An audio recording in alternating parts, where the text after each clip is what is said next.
"Whence comest thou?" I asked. "From Thibet." He pointed across the hills and grinned. That grin went straight to my heart. Mechanically I held out my hand, and Nmgy shook it. No pure Tibetan would have understood the meaning of the gesture. He went away to look for his clothes, and as he climbed back to his village I heard a joyous yell that seemed unaccountably familiar. It was the whooping of Nmgy. "You see now," said the king, "why I would not kill him. He is a bold man among my logs, but," and he shook his head like a schoolmaster, "I know that before long there will be complaints of him in the court. Let us return to the palace and do justice." It was that king's custom to judge his subjects every day between 11 and 3 o'clock. I saw him decide equitably in weighty matters of trespass, slander, and a little wife-stealing. Then his brow clouded, and he summoned me. "Again it is Nmgy," he said despairingly. "Not content with refusing revenue on his own part, he has bound half his village by an oath to like treason. Never before has such a thing befallen me, nor are my taxes heavy."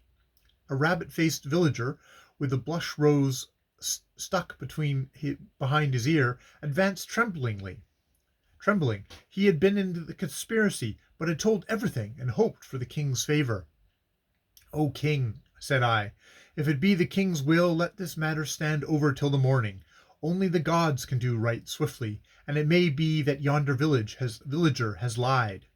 "Nay, for I know the nature of Nmgy. But since a guest asks, let the matter remain.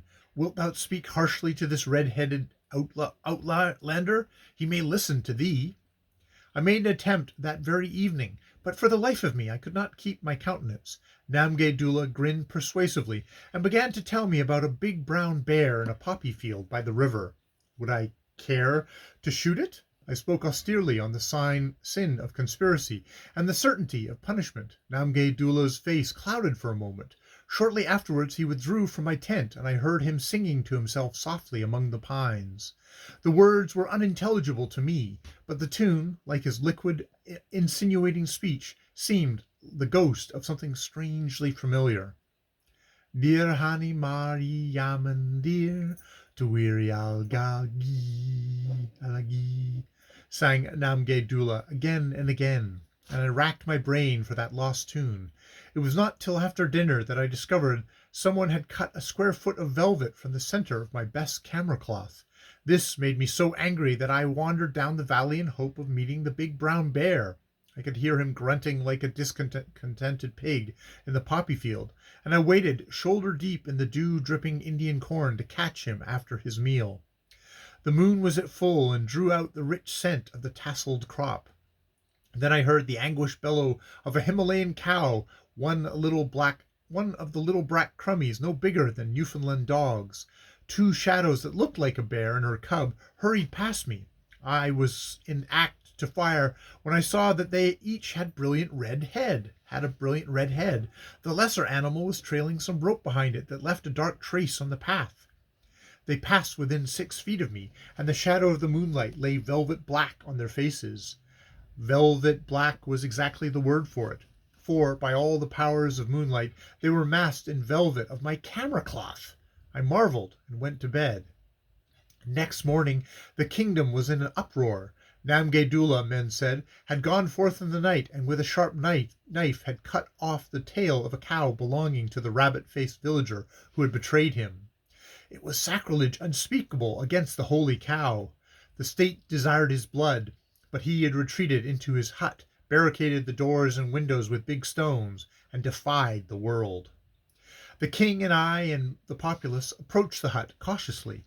There was no hope of capturing the man without loss of life, for from a hole in the wall projected the muzzle of an extremely well-cared-for gun, the only gun in the state that could shoot. Nmgy had narrowly missed a villager just before we came up. The standing army stood. It could do no more, for when it advanced, pieces of sharp shale flew from the windows. To these were added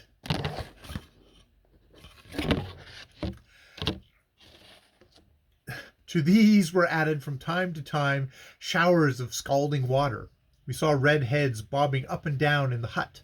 The family of Nmgy were aiding their sire, and blood-curdling yells of defiance were the only answers to our prayers. "Never," said the king, puffing, "has such a thing befallen my state. Next year I will certainly buy a little cannon." He looked at me imploringly. "Is there any priest in the kingdom to whom he will listen?" said I, for a light was beginning to break upon me. "He worships his own god," said the prime minister. "We can starve him out." "Let the white man approach," said Nmgy from within. "All others I will kill. Send me the white man." The door was thrown open, and I entered the smoky interior of the Tibetan hut, crammed with children. And every child had flaming red hair. A raw cow's tail lay on the floor, and by its side 2 pieces of black velvet, my black velvet, rudely hacked into the semblance of masks. "And what is this shame, Nmgy?" said I. He grinned more winningly than ever. "There is no shame," said he. "I did but cut off the tail of that man's cow. He betrayed me. I was minded to shoot him, Sahib, but not to death. Indeed, not to death, only in the legs." "And why at all, since it is the custom to pay revenue to the king? Why at all?" "By the God of my father, I cannot tell," said Nmgy. "And who was thy father?" "The same that had this gun." He showed me his weapon, a Tower musket bearing the date 1832 and the stamp of the Honourable East India Company. "And thy father's name?" said I. "Dllh," he said. At the first, I being then a little child, it is in my mind that he wore a red coat." "Of that I have no doubt. But repeat the name of thy father 3 or 4 times." He obeyed, and I understood whence the puzzling accent in his speech came. "Dllh," he said excitedly. "To this hour I worship his god." "May I see that god?" "In a little while, at twilight time." "Rememberest thou aught of thy father's speech?" "It is a long ago, but there is one word which he said often. 'Tis thus, shun." Then I and my brethren stood upon our feet, and our hands at our sides, thus. "Even so. What was thy mother?" "A woman of the hills. We be Lepchas of Darjeeling, but me they call an outlander, because my hair is as thou seest." The Tibetan woman, his wife, touched him on the arm gently. The long parley outside the fort had lasted far into the day, and it was now close upon twilight, the hour of the Angelus. Very solemnly the red-headed brats rose from the floor and formed a semicircle. Nmgy laid his gun against the wall, lighted a little oil lamp, and set it before a recess in the wall. Pulling aside a curtain of dirty cloth, he revealed a worn brass crucifix leaning against the helmet badge of a long forgotten East India regiment. "Thus did my father," he said, crossing himself clumsily. The wife and children followed suit. Then all together they struck up the wailing chant that I heard on the hill. "Deen han mari yamandir to weir algi." I was puzzled no longer. Again and again they crooned as if their hearts would break, their version of the chorus of "The Wearing of the Green." "They're hanging men and women too for the wearing of the green." A diabolical inspiration came to me. One of the brats, a boy of about 8 years old, was watching me as he sang. I pulled out a rupee and held the coin between finger and thumb, and only looked, at the gun against the wall. A grin of brilliant, perfect comprehension overspread the face of the child. Never for an instant stopping the song, he held out his hand for the money, and then slid the gun to my hand. I might have shot Nmgy as he chanted, but I was satisfied. The blood instinct of the race held true. Nmgy drew the curtain across the recess. Angelus was over. Thus my father sang. There was much more, but I have forgotten, and I do not know the purport of these words, but it may be that the gods will understand. I am not of this people. I will not pay revenue. And why? Again that soul-compelling grin. What occupation would it be to me between crop and crop? It is better than scaring bears, but these people do not understand. He picked the mass He picked the mass from the floor and looked in my face as simply as a child.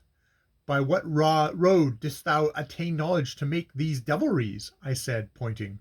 I cannot tell, but I am a Lepcha of Darjeeling, yet the stuff which thou hast stolen. Nay, surely, did I steal? I desired it so. The stuff, the stuff. What else should I have done with the stuff? He twisted the velvet between his fingers. But the sin of maiming the cow, consider that. That is true. Oh, Sahib, that man betrayed me, and I had no thought. But the heifer's tail waved in the moonlight, and I had my knife. What else should I have done? The tail came off ere I was aware. Sahib, thou knowest more than I. That is true, said I. Stay within the door. I go to speak to the king. The population of the state were ranged on the hillsides. I went forth and spoke to the king. O king, said I, touching this man there be two courses open to thy wisdom. Thou can either hang him from a tree, he and his brood, till there remains no hair that is red within the land. Nay, said the king, why should I hurt the little children? They poured out of the hut door and were making plump obeisance to everyone. Nmgy waited with his gun across his arm. Or thou can, discarding the impiety of the cow maiming, raise him to honor in thy army.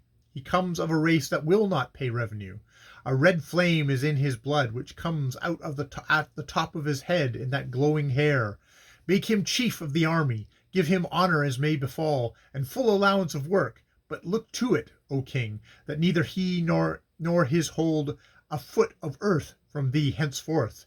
Feed him with words and favor, and also liquor from certain bottles that thou knowest of, and he will be a bulwark of defense. But deny him even a tuft of grass for his own.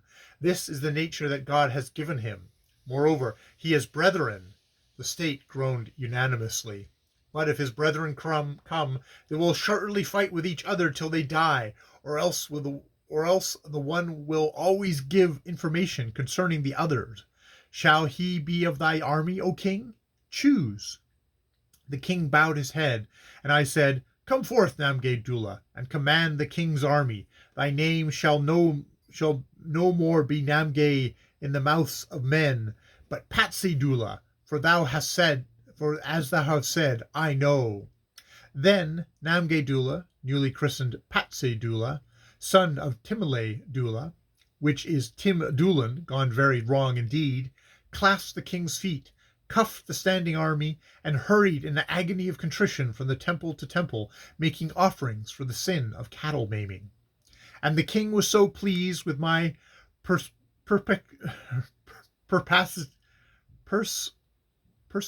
oh my goodness gracious me, my